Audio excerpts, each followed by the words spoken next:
welcome to the Xylo experience. Yeah. Uh-huh.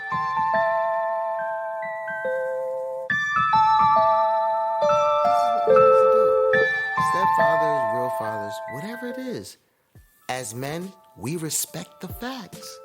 We do. We can get to a whole nother level on this. But continue. So, it's just, it was becoming too much, man. It was becoming way too much. Like, we start arguing because, like, I would come home tired and I would just start snapping. I would just start snapping for the slightest thing. And this is what happened. It pissed me off because... She didn't make a house a home. No, it wasn't peaceful. I'd come home... Wow. Say that again for the people. It wasn't peaceful at all. Wow. I heard, we go out, as men, we go out in the work, in the work field, workstation, work life, whatever you want to call it.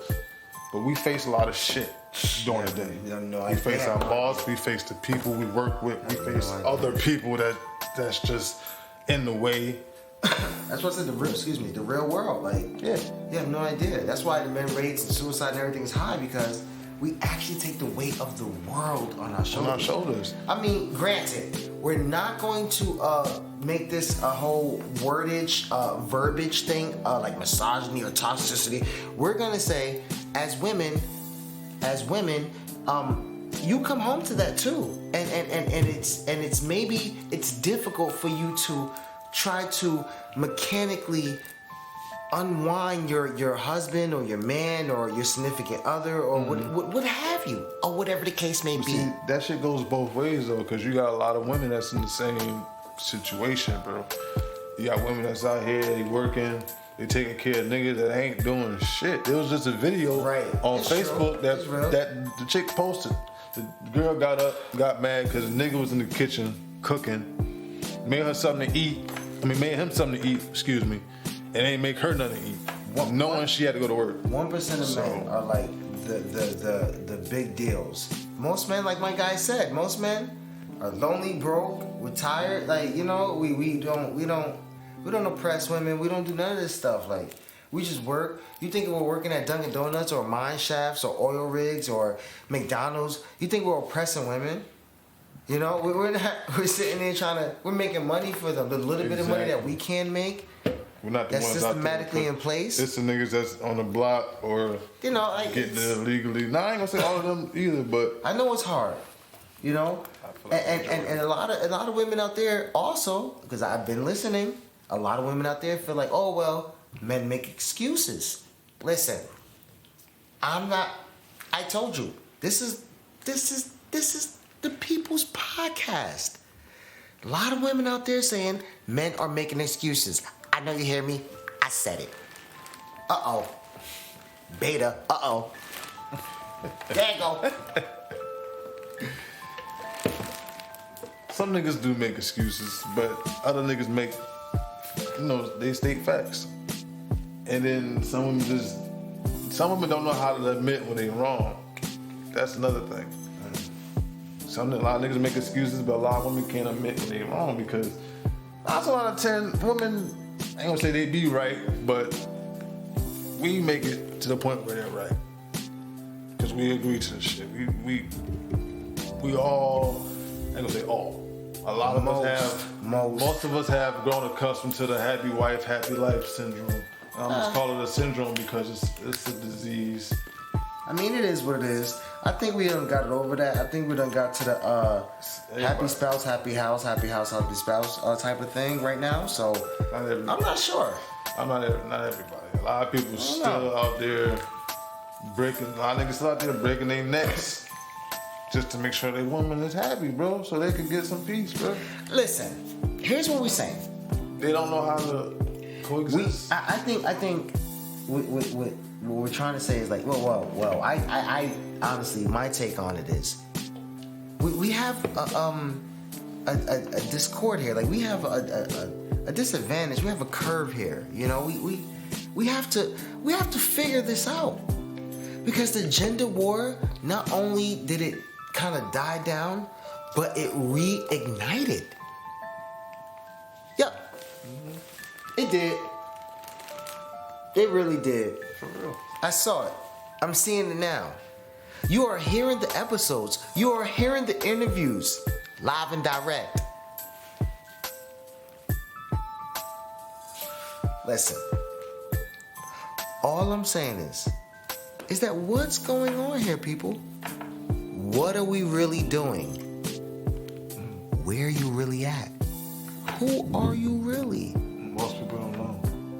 None of them questions. People think they know the answers to those questions, and then life is just a way of erasing the test and giving you a new one. You know what I'm saying? It's like, I got all the answers. You just study this test. You just study for this fucking test. You got all the answers finally. As soon as you got the answers, Yep. pop quiz, new test, new answers. Yep. New answers, new tests. None of them fucking answers you got work. Yep, So that's it's it. like, It's over. Shit boing boing. but see, that's what you call growth.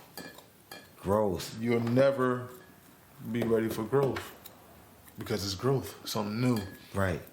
Some epic. It's something you're coming into as a man or a woman. It's something. It's a realization. You know what I'm saying? In a sense, at the infant stage, it's a realization that you got more to do. You got more coming for you. You got more into you than you thought. You know what I'm saying? It's So here's where we at with this thing. okay. As man and woman, and I'm just saying this plainly. I'm not gonna get into plus ones or whatnot. Respectfully, we're just taking this from this standpoint. This is this type of podcast right now. This is this episode. Ask it. So, where are we at as men? And I listen. I can't speak on women, but you heard my other guest. We're gonna get into that too. Where are we at as men? You know, like an overall standing. As overall standing, like I hear the podcasters out there. I hear people out there, but You want me to come from my standpoint because I can't speak for all men. I understand. I get it. I'm with it. Okay. As a black man, no, I'm not throwing race in there. Uh-oh. But nah, as an average black man in America, you know what I'm saying? Like, it's difficult. Average shit is difficult. You know what I'm saying? Average shit. It's like we people who hold us with expectations and these standards that none of us asked for. You know what I'm saying? Like, Is it a mindset though? Like, because of course it's a mindset. I'm done with You don't people. think- I'm not like done with people. It's but what you call being brainwashed in a sense. You know. But it's. I mean, you got the internet now. You know what I'm saying? So it's different. Everything is different. But being brainwashed can be passed genetically, I believe. Like the mindset, seeing your parents do it, so you got to do it. You know what I'm saying? Yep. That I type think, of mindset. You know what I'm saying? So Honestly, I mean that's we it's a can't really generational thing. into different subjects in this conversation, or we're really trying to just dig the rabbit hole. And I think honestly it just comes from the childhood too. Mental. I'm gonna say this and I'm gonna say it clear. The mental health crisis is about men.